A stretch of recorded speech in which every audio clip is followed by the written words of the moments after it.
মোক পডকাষ্টৰ কাৰণে মাতিছিলে মেইনলি সম্পৰ্কে মই কি ভাবোঁ মই এনালাইচিছ কি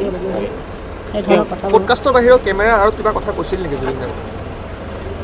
আমিতো একচুৱেলি আগতে অলপমান কথা পাতিছোঁ মানে যিখিনি ৰেডি হোৱাৰ আগত পতা যায় যেতিয়া প্ৰস্তুতি চলি থাকে কিন্তু তাত কিবা কিবি বিভিন্ন ধৰণৰ কথা হৈছে কিন্তু আপোনাৰ পডকাষ্টত কেইবাটাও শব্দ জুবিন দাৰ শেষ মুহূৰ্তত মিলিছে যেনেকৈ জুবিন দাই কৈছিলে তেওঁ ব্যৱহাৰ কৰিছিলে সেই কথাসমূহ কোনে ব্যৱহাৰ কৰিছিলে কি ধৰণে কৰিছিলে সেই কথাসমূহ আপোনাক কৈছিলনে মই এনে যিখিনি মই একদম আনকাট দিছোঁতো একো নাই যিখিনি কৈছে সেইখিনিয়ে আছে সেইখিনি হয় আপুনি যাবৰ সময়ত তেওঁৰ গাটো চুই চোৱা বুলি মানে সি মোক আঁকোৱালি ধৰিছিলে তাৰ গাটো কঁপি আছিল খুব আৰু অলপমান গাটো গৰম হৈ আছিল মই ভাবিছোঁ তাৰ গাটো ভাল নহয় এইখিনিয়ে মই মানে আৰু মই নাজানো ছিংগাপুৰ যাব বুলি কোৱা নাই আৰু আমি ইমানটো খবৰ নাৰাখোঁ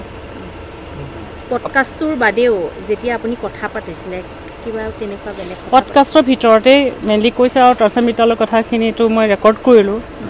তাৰপিছতো আৰু সকলো কথাটো মনত নাই কিন্তু ভাবিলে হয়তো ওলাব কাৰণ আমি অলপ সময় কথা পাতিছিলোঁ আৰম্ভ হোৱাৰ আগত পিছত কিন্তু নাই পতা আৰু আপুনি পডকাষ্টটো লোৱাৰ পিছত হয়তো নিজৰে অনুভৱ হৈছিল জুবিন গাৰ্গৰ শুৱে বাবে বহুত থকাৰ পিছতো তেওঁ অকলশৰীয়া তেওঁ কথা সেইখিনি সময়ত কিন্তু মই আচলতে ইমান নাই ভবা কাৰণ জুবিনৰ লগতে আমি ব্যস্ত হৈ আছিলোঁ সি খাবলৈ তাৰপিছত সি নৰ্মেল হৈ গ'ল নহয় ভালকৈ হাঁহি ধেমালি কৰি কথা পাতিলে তললৈ গ'ল কিবা এটা খালে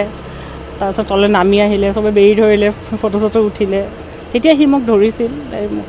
কিছুমান হাঁহি ধেমালি কৰিয়ে কথা পাতিছিলে গোটেই বিষয়টো আপোনাৰ ঘনিষ্ঠ আছিলোঁ বুলিতো মই ক'ব নোৱাৰোঁ মই পডকাষ্টহে লৈছিলোঁ গতিকে পডকাষ্টত যিখিনি মই দেখিছোঁ সেই বিষয়ে মোৰ নিজৰ যিটো এনালাইচিছ সেইখিনি বস্তু মই আমি জুবিন গাৰ্গ এটা স্পেচিয়েল ইছ্যু উলিয়াইছোঁ পৰহি ওলাব তাত মই এটা দীঘলীয়া লেখা লিখিছোঁ তাৰ পৰাই আপোনালোকে পাই যাম ব্যৱহাৰ কৰা যিখিনি ব্যৱহাৰ কৰা মানুহখিনি আচলতে যোনখিনি কেতিয়া এৰেষ্ট কৰিলে সেইখিনিয়ে নে আৰু কোনোবা মইতো চিনি নাপাওঁ নহয় মই নাজানো তেওঁলোকৰ কাৰণ মোৰতো লিংক নাই এই কথাবোৰৰ লগত জুবিনৰ লগতো মই তেনেকৈ টাচত নাথাকোঁ কেতিয়া টাৰ্চেল মিত্ৰালকো মতা দৰকাৰ আছিল নেকি আপুনি অনুভৱ কৰে নেকি টাৰ্চেল মিত্ৰাৰ নামটো মই সিদিনা প্ৰথম শুনিছোঁ যেতিয়া কৈছে মই নামেই শুনা নাছিলোঁ সেইটো মইতো কেনেকৈ ক'ব পাৰিম সেইটো